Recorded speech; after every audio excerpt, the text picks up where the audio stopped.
Science Uncut, presented by the Volkswagen Foundation.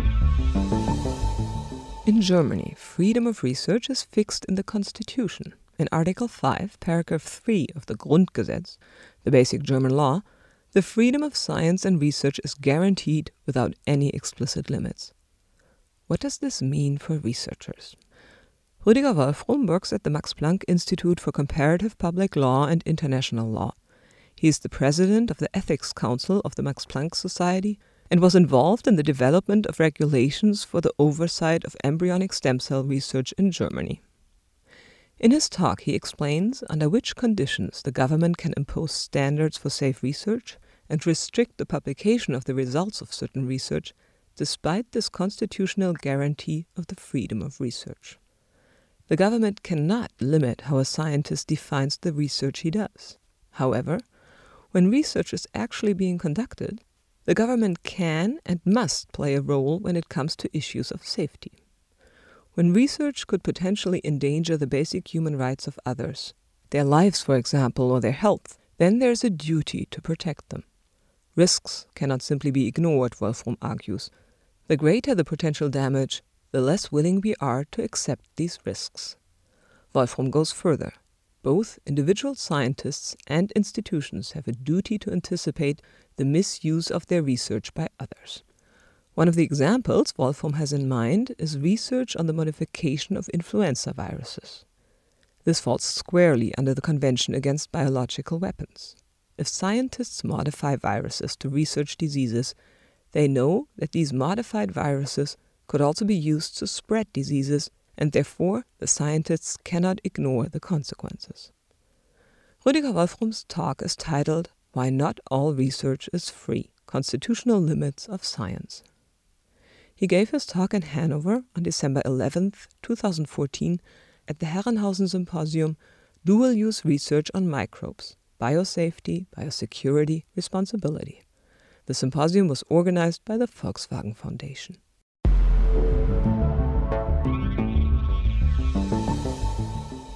Thank you very much for your kind introduction, and I'm grateful to the VW Foundation for having been invited, but I can't be grateful to the Max Planck Society. You will please understand that. But I will start with two apologetic remarks. First of all, I'm not a microbiologist. I'm not even a biologist. I am, you must face it, a lawyer. And therefore, I belong to a species which you may be, intended to genetically modify so that it suits your concerns a bit better. But I take it with quite some ease. I was very reassured by the remark that the genetic modification of human beings is not on your present agenda. And therefore, I'm looking forward to a peaceful afternoon. Secondly, I never use PowerPoint. That's a matter of principle, for I believe PowerPoints are not suitable for at least presentations dealing with law. What we normally do is, in natural sciences, they are perfectly all right. And I wish that would be in your dealing with your subjects, but I don't. Let me, the topic has been already mentioned, why not all research is free. You will see, as most of the topics, this is a rough topic, and I hope to show you that it is even to a certain extent misleading. But that comes later. The question on the freedom of scientific research is facing problems, and they come to a certain extent in waves, at least in Germany.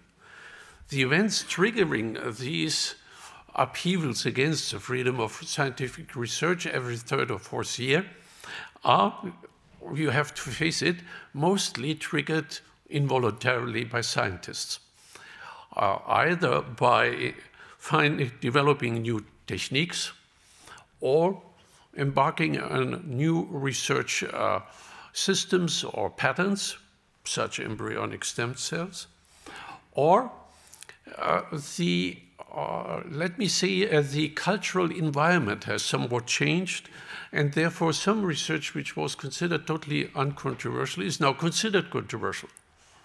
Research on apes, particularly great apes, or even animal research on animals.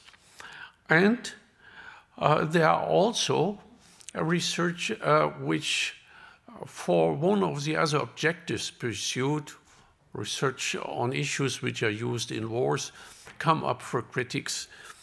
But I will come back to that. But one should take into consideration that the reason why scientific research is being discussed critically vary, and you have to take that into consideration. The new discussion we are focusing here in Hanover arose out of the mutation of viruses such as the H5N1 virus, but this doesn't leave the pattern we are having. In all these situations, the pros and cons in the discourse are remarkably similar, strangely enough. Therefore, what you are facing in the moment, we're facing with embryonic stem cells and other things as well. The opponents argue either that the conduct of research or the product of the research creates risk for the community, the environment, for individuals involved in the research or living in the vicinity of research activities. This is what you qualify as biosafety. Or, and this is a growing concern, more of a recent nature, it is argued that the result or the procedure or the process may be misused. This is biosecurity in your case. But even that we have had before. The question of security may potentially lead to restrictions for scientific research, and it is not new that such restrictions do occur. It ties in with a growing tendency, particularly in Germany, not to engage in military research.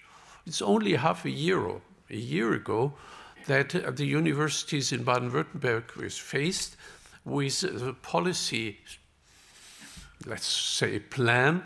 We should voluntarily subscribe to non-military research. Universities free of non-military research. We have decided not to do so. But it took some courage. Same happened with Max Planck, although Professor Sieber, my colleague and friend, will talk about that. I will not touch upon the Max Planck system. The proponents of security or safety, sensible research argue that such research is legitimate, since the positive effects for the advancements of science outweigh the risks. In that respect, I refer to the letter of the European Society of Virology of 13 October 2013. I could quote from the letter, but I don't have to do it. The arguments have been advanced already this morning and particularly yesterday. The German Council on Ethics, Deutscher Ethikrat, has recently issued a report on this issue, but I will not touch upon that either. Professor Wernicke will do so. She's much more competent than I to report thereon. But I must confess, actually she could do it alone and you wouldn't miss very much. But since we are both on the program, I can do it, my part. However, there is another and a different scenario. It may be, and this was the case in respect of the human embryonic stem cells, that the opponents raise ethical or constitutional law concerns. This is rather new. As far as the Constitution is concerned, they invoked Article 1 of the German Constitution, the protection of human dignity.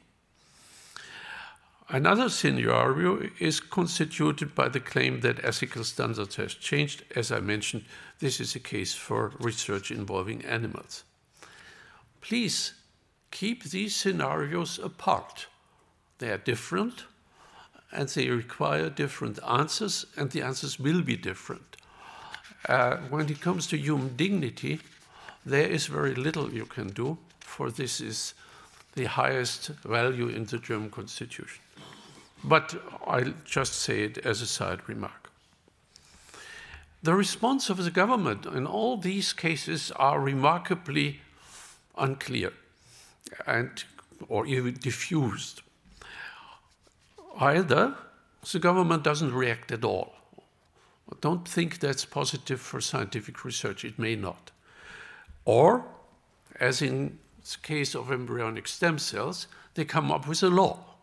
And you all heard about the law concerning research on and with embryonic stem cells. It is more or less very limited, even to some extent prohibited. Or the governments come up by having resorting to some legal basis which you wouldn't expect they would use. The Dutch example is a little bit like that. To refer to export at least is striking at the beginning. Only if you look into the matter, it becomes clear that this is a proper basis. But you need to look into European Union law a little bit closer. I shall structure my presentation as follows. First, I will give you an interpretation of Article 5 of the German Constitution. This is a so-called German basic law, which provides for the freedom of scientific research. Actually, it's Article 5, paragraph 3, and it reads, arts and sciences, research and teaching shall be free. The freedom of teaching shall not release any person from allegiance to the Constitution. Article 5 has been already, but I come to that. Secondly, I shall briefly indicate how the issue is to be seen from the European and international law perspective. And finally, I shall make an attempt to shed some light on the international responsibilities of states if the result of a research which is known to pose significant risks for the international community is misused by whomsoever. That's a liability issue, which has been briefly referred to, but very briefly only. Let me come to my first point. Article 5, paragraph 3, which I quoted, is a very typical German part in the provision. It has no counterparts, but strangely enough, it goes back already into the 19th century.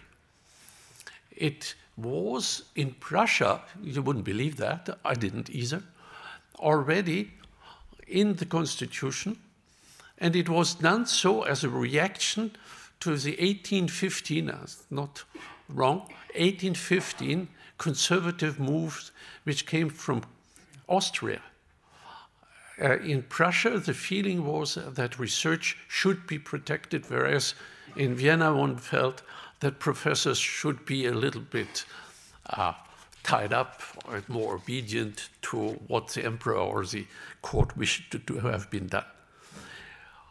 The provision, however, was slightly different. It protected the freedom of research and obliged the state to fund research.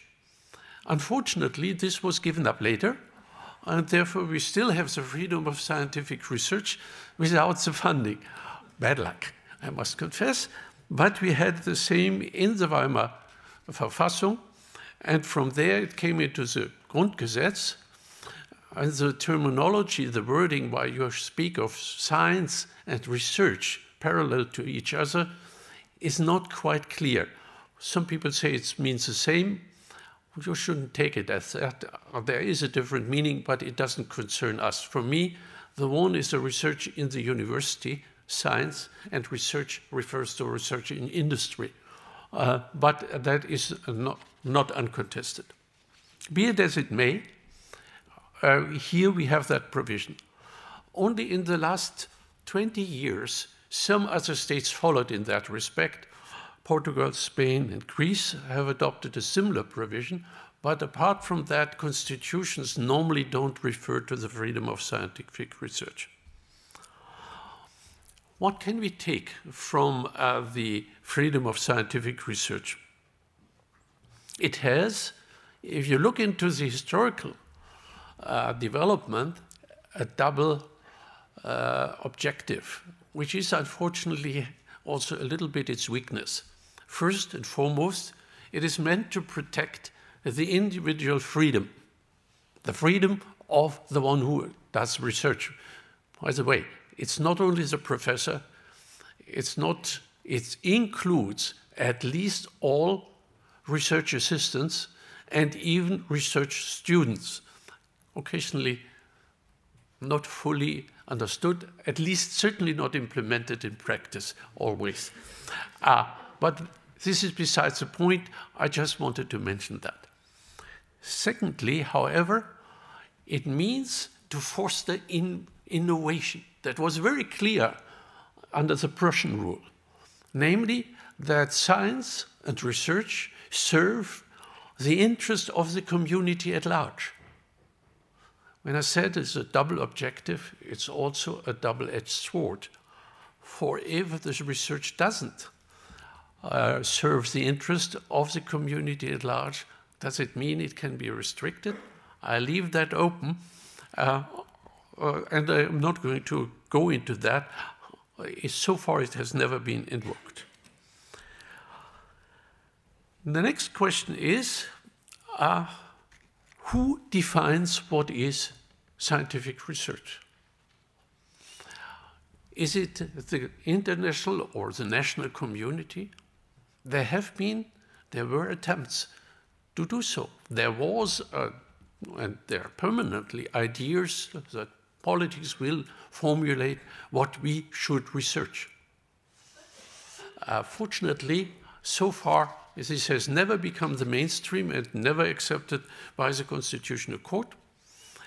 So far, it's the individual who defines what is research and which research he or she is going to undertake. The scope of the freedom of scientific research is, in accordance with the permanent jurisprudence, now I'm on safe ground, of the Federal Constitutional Court. Actually, those who are not from Germany should know Germany don't believe it's been governed by the Prime Minister, the Chancellor, Mrs. Merkel. No way. The ruling power in Germany is the Federal Constitutional Court, even to the disliking of Chancellor Merkel occasionally. But be it as it may, this court has defined the scope widely. It understands the freedom of scientific research from the beginning, the formulation of the research hypothesis, to the end, using publication, etc. But I'll come to this right now. It is perhaps, or certainly in my view, wise to distinguish what is the meaning of scientific research more closely and to be a bit differentiated. In my view, there are three phases of scientific research. First is the definition of the research question, which includes the formulation of the research hypothesis, the decision on the methodology applied, and the assessment of the research already undertaken, as well as the preparation of the laboratory research or the empirical research, as the case may be. First phase. The second phase is constituted by the laboratory research or the empirical research, the documentation of the facts gained, as well as their assessment. This is the second phase. The third phase is the communication or distribution of the results or knowledge. Commercial activities following thereafter are marginally affected by freedom of scientific research, but certainly less so. Now, don't believe that this identification of these three phases is a typical academic nicety. It is not.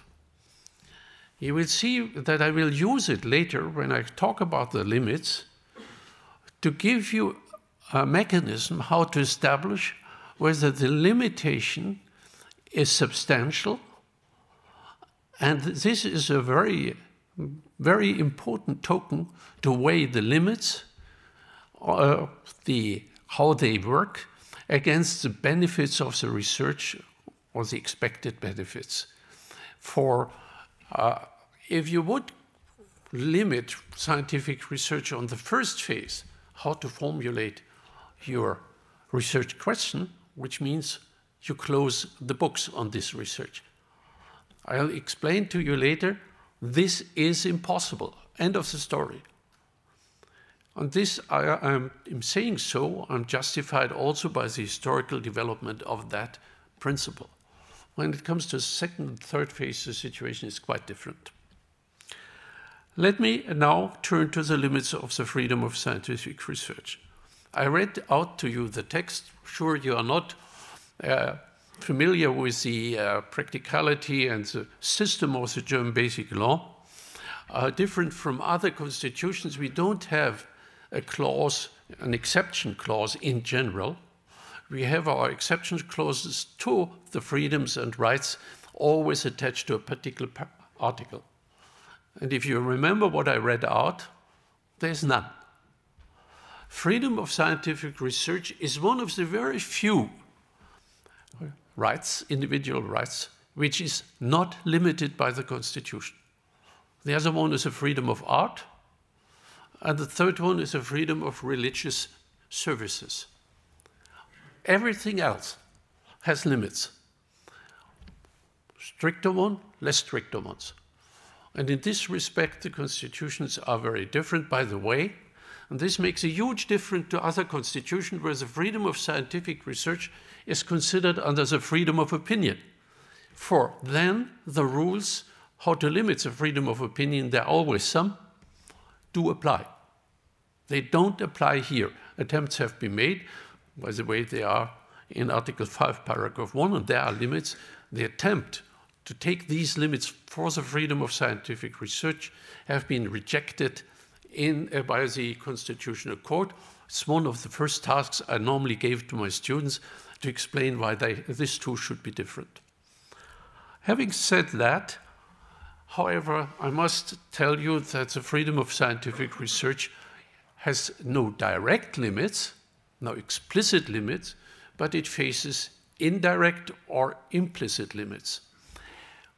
Every individual lives within the community, and living and exercising one's rights touch upon necessarily the rights of others. And therefore, the rule of the thumb, freedom of scientific research is limited if it infringes upon the rights of others to the extent that these rights are enshrined in Chapter 1 of the Constitution. These are the basic rights. However, that's not all, unfortunately. A recent development in German constitutional law has introduced into the Constitution some principles, which may also be taken as limits. And the one is Article 20a. You see from the A that it is a new provision for the protection of the environment, particularly animal life. Since this has been introduced into the Constitution due to the growing concern in this respect, particularly advocated for by the Greens, the rules on the protection of animals are considered quite relevant for the freedom of scientific research. Having said so, I leave it at that. We don't have to go into this jurisprudence in detail. That's not my purpose. When we come to limits, we have two different ways how to limit the freedom of scientific research.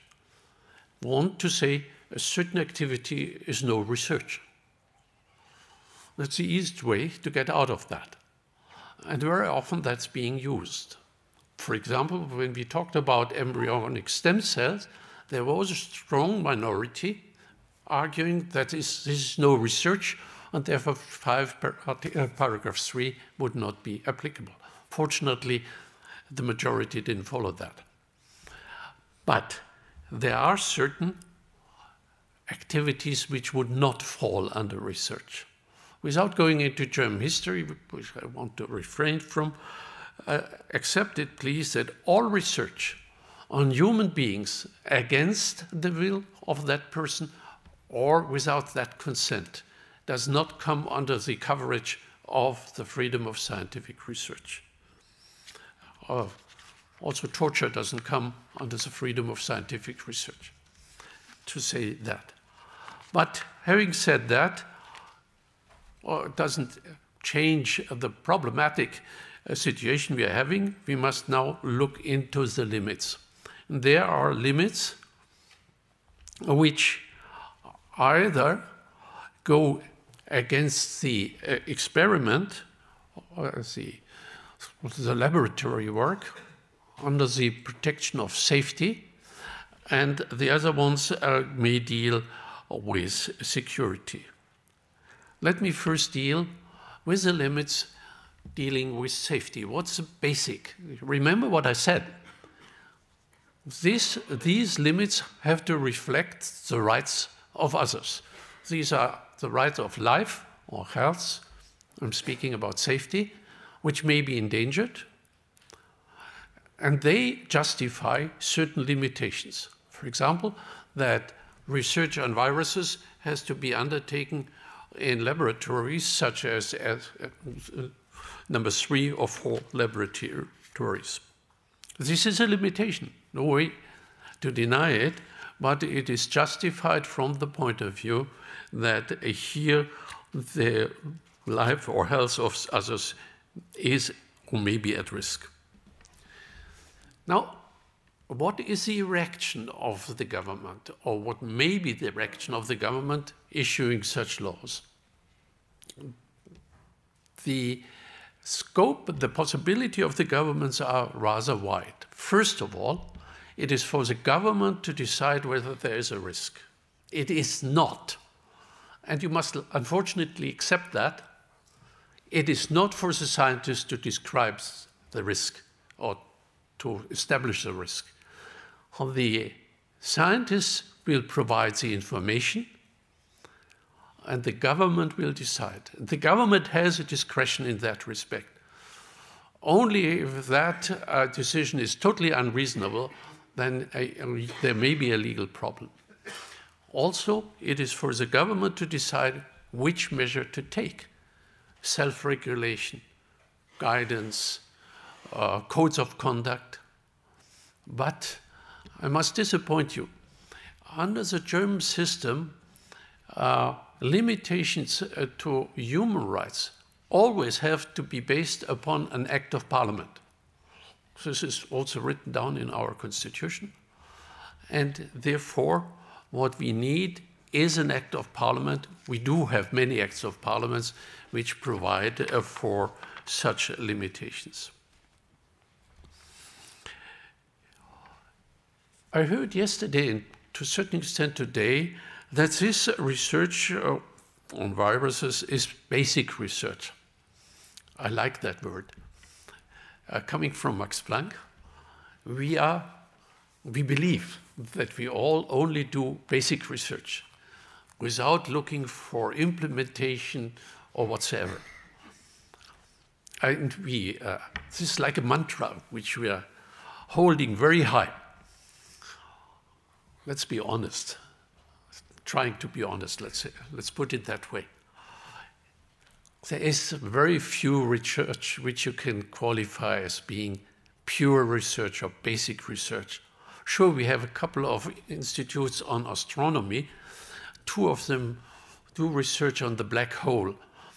I consider, or on the string theory, I consider that, unless somebody tells me I'm wrong, this is basic research.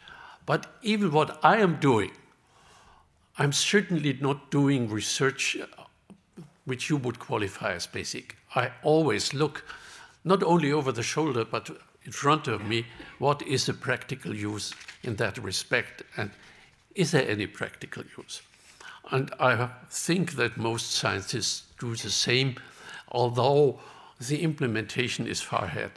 Under today's system where you need funds to undertake research, come on, how many funding agents do you have who say just for the increase of knowledge you get 5 or 6 million? I'm sorry, this if you have such a source, please tell me. I would like to know it. I haven't yet found it. Okay. Having said so, let me come to the acts of parliament which are limiting or the basis for limiting scientific research. We have already a law against infections. And we have a law which I can't translate, Sicherheitsüberprüfungsgesetz. This is the typical German way of putting many substantives together. Nobody understands them. This is a law concerning assessing the reliability of the researchers in respect of safety and security. You see, Sicherheitsüberprüfungsgesetz, etc.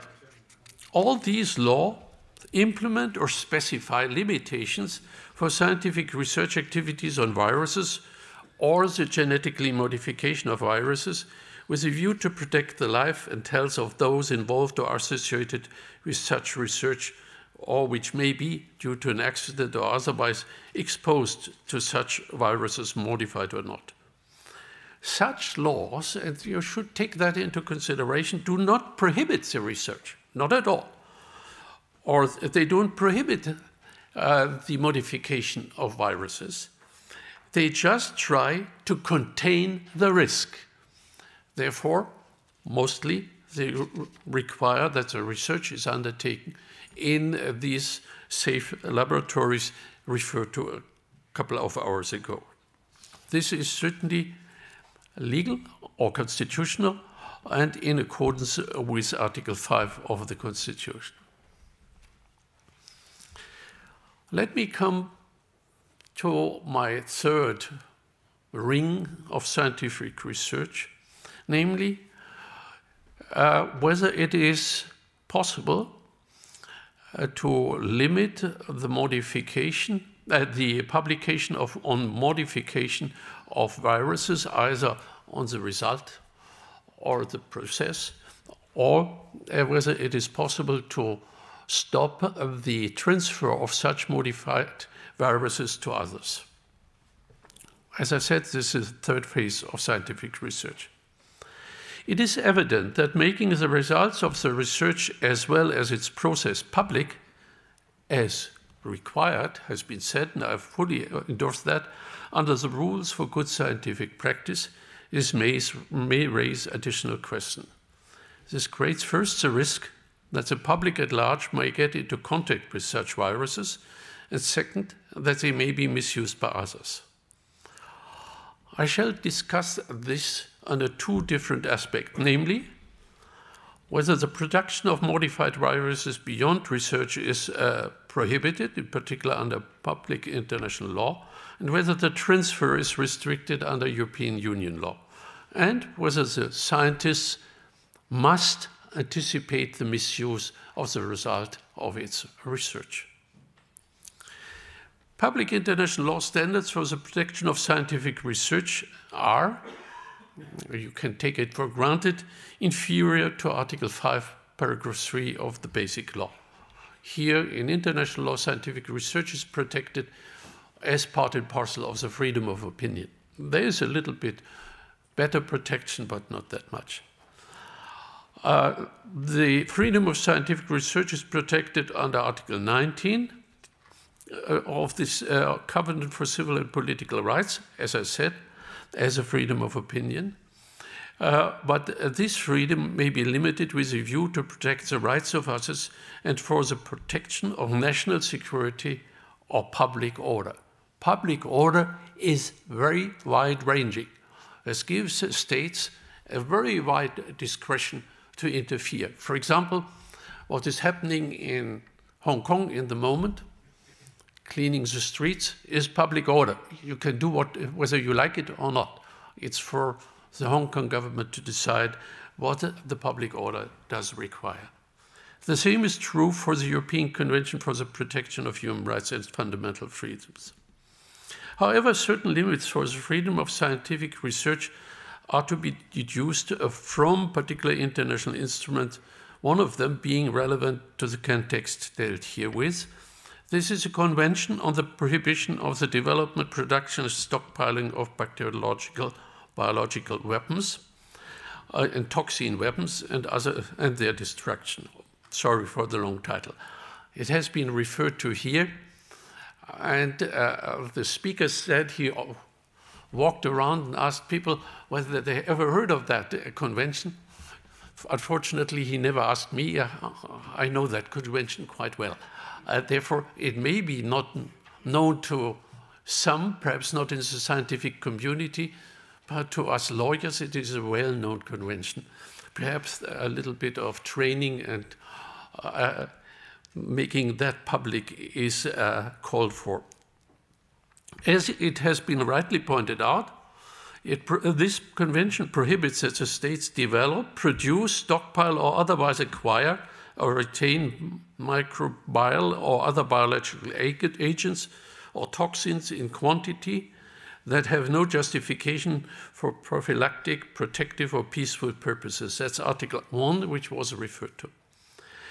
States parties are obliged not to transfer to any recipient whatsoever, directly or indirectly, and not to encourage the manufacture of any of the agents, toxins, etc. This was not referred to in this report.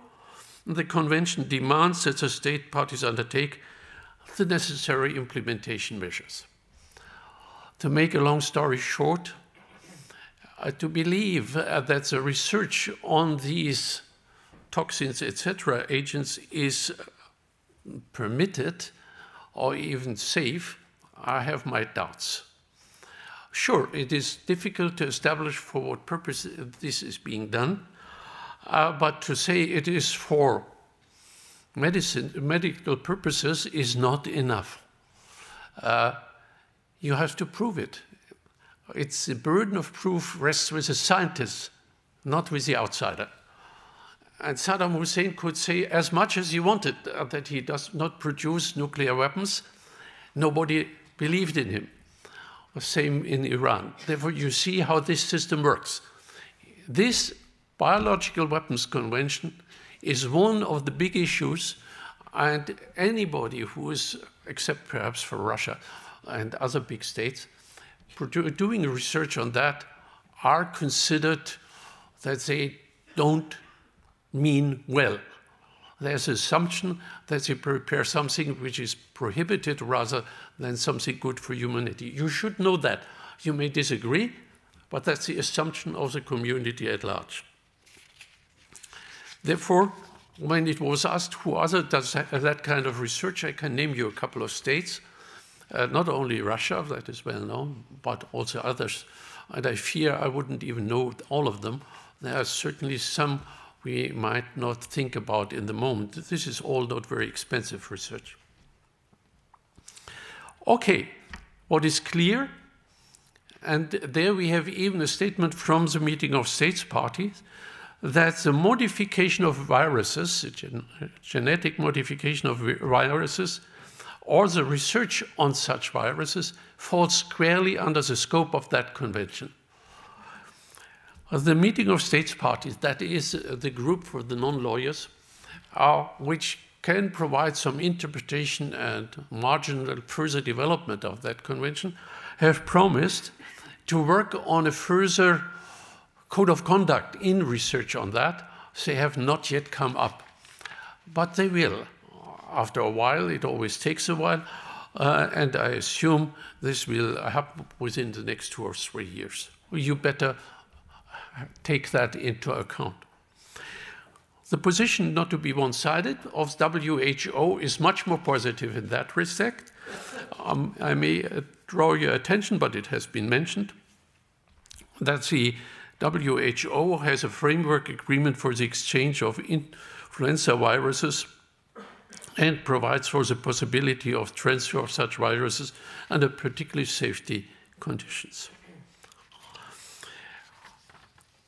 To put it, to sum up on that, this Convention Against Biological Weapons, I'm using a short title, is very important for what you are doing. And I'll come to this point back when I discuss liability and and so on. Let me come briefly to the EU business. The EC regulation 428 out of 2009 and dual use regulation was referred to, and Mr. Schmalz explained that system quite in detail. I don't want to add that to. He's much more the expert on that than I am, or at least time is running out, and therefore I would rather go to my next topic. Now, let me come to the last of the self-imposed questions, whether the scientists have to anticipate the misuse of their scientific result or the process they're using or having developed. I heard that is none of your concern. You're right and wrong. You're right in general. Under ordinary circumstances, a scientist lacks the competence to know the potential consequences of the research.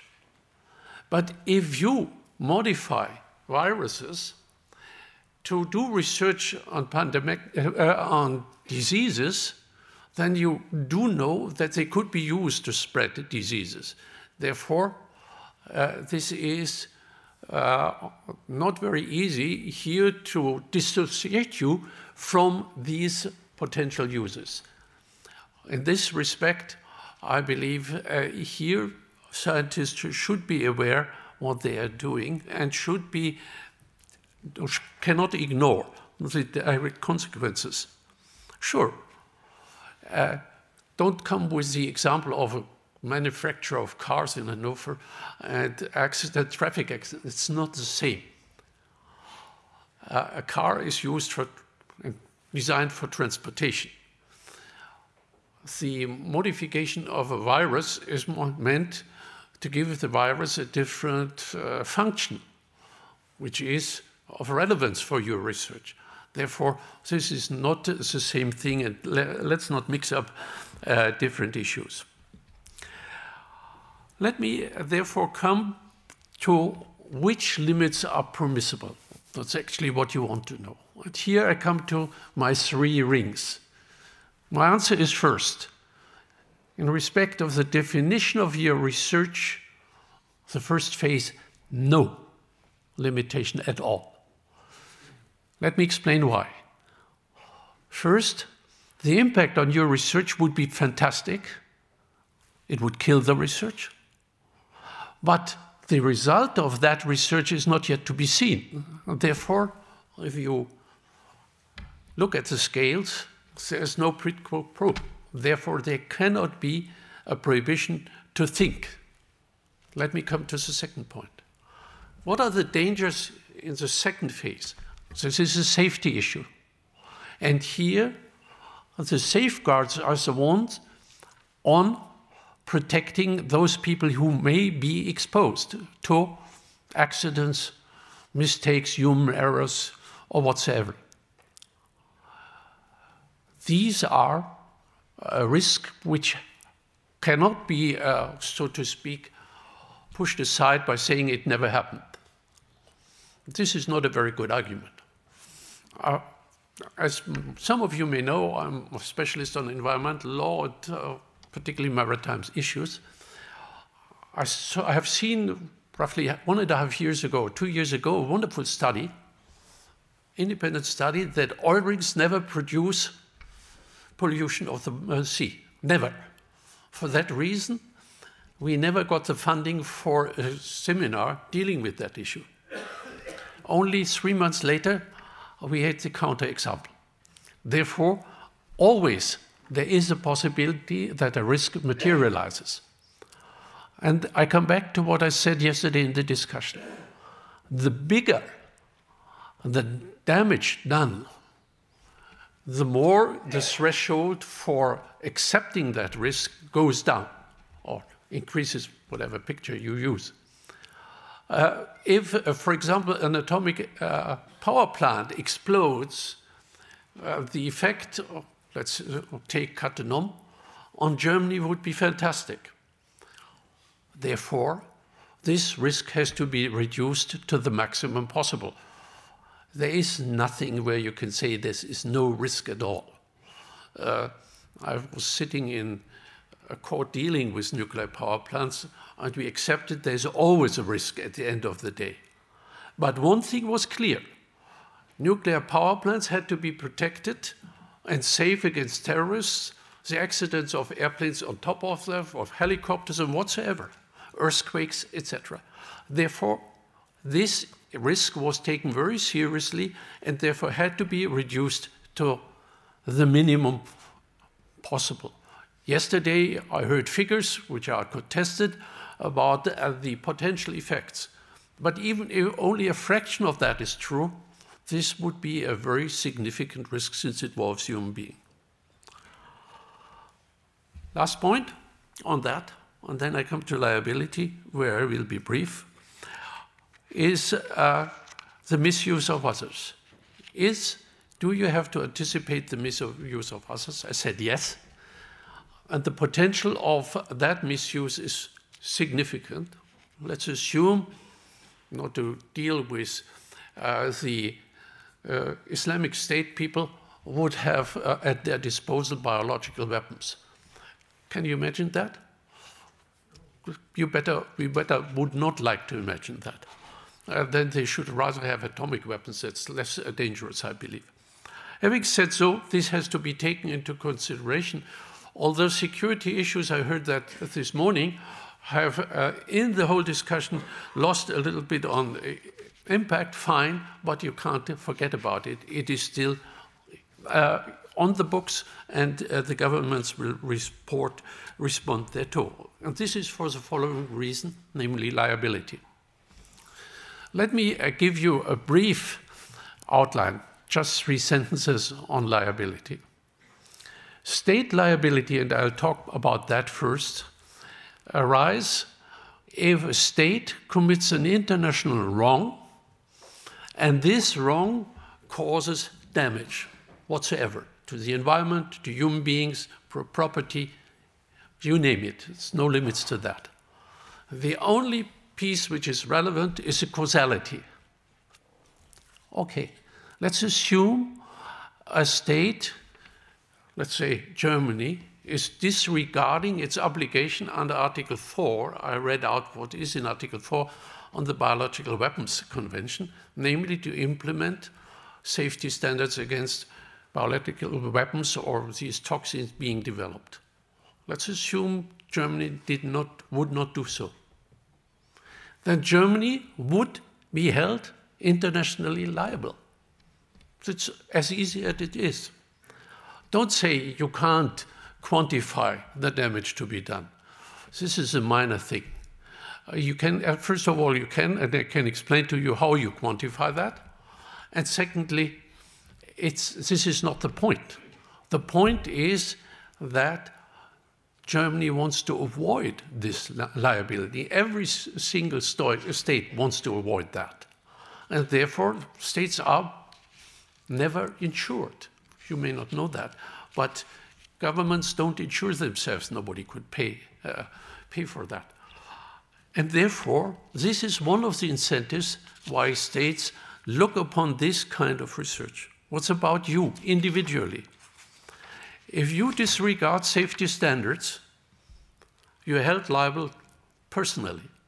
Producing or modifying viruses outside of safe installations would mean that, and you pay privately, unlimited, and so does your institution.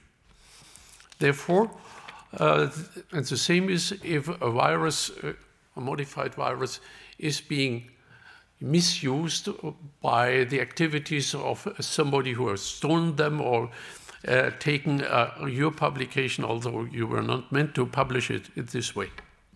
Therefore, please, if there are certain safety rules, and I hope you will believe me, if you follow them, and if at the end of the day, if something goes wrong, you can say, I followed, paid due regard to all the safety standards. I couldn't help that it went wrong. Then you're from the hook. Therefore, please forget about looking at the illegal standards as limitations, They are. But at the same time, these limitations are your shield against being sent either to prison or held liable, whatever you prefer. Therefore, scientists don't believe in this. And I very often try to convince them, follow the rules. This is your best safeguard you get for not getting into trouble. We have, Mr. Krull could help me out in the statistics, many scientists in Germany who felt they could act beyond the rules. And unfortunately, some ended up with heavy liabilities, different fields, and some even in prison. Therefore, please take my words very seriously. Now, the question is for you, who is to establish whether a certain research result should be published, etc., etc.? It's a good question. And yes, just cost me 2 sentences. But it is a question you cannot decide alone. And you should not let the journals decide on that alone. Journals have a particular interest, and you have a particular interest. Max Planck Society has developed a code in that respect and a way how to deal with this. But one thing I would really recommend to you, make sure when it comes to the publication that it is only considered from the point of view of security, not from the point of safety. It is not for journals or the Ethics Commission of the Max Planck Society decide whether the research was done safely, but only to decide whether it's a dual-use research result. That's also a protection for you. Thank you very much. Sorry for having overexhausted my time.